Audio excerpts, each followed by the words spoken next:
بسم اللہ الرحمن الرحیم۔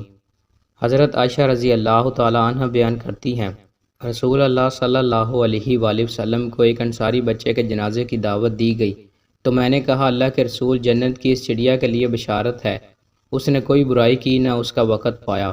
رسول اللہ صلی اللہ علیہ وآلہ وسلم نے ارشاد فرمایا، عائشہ، کیا اس کے علاوہ کوئی بات ہے؟ بے شک اللہ نے جنت کے لیے کچھ لوگ پیدا فرمائے، انہیں جنت ہی کے لیے پیدا فرمایا جبکہ وہ اپنے آبا کی پشت میں تھے، اور اسی طرح جہنم کے لیے کچھ لوگ پیدا کیے، انہیں جہنم ہی کے لیے پیدا فرمایا جبکہ وہ اپنے آبا کی سالب میں تھے۔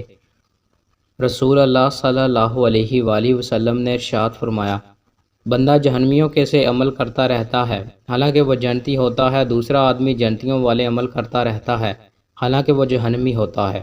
اعمال تو وہ قابل اعتبار ہیں جو آخری ہیں۔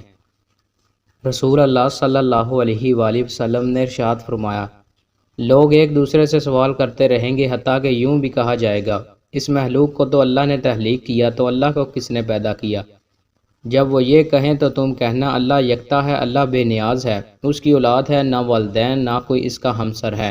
پھر 3 مرتبہ اپنی بائیں جانب تھوک دے اور شیطان مردود سے اللہ کی پناہ طلب کرے۔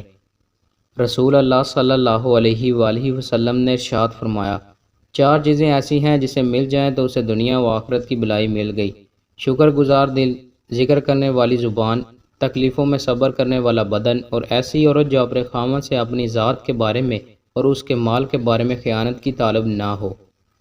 دوستو، مزید اچھی ویڈیوز کے لیے ہمارے چینل کو سبسکرائب لازمی کریں۔ بہت شکریہ۔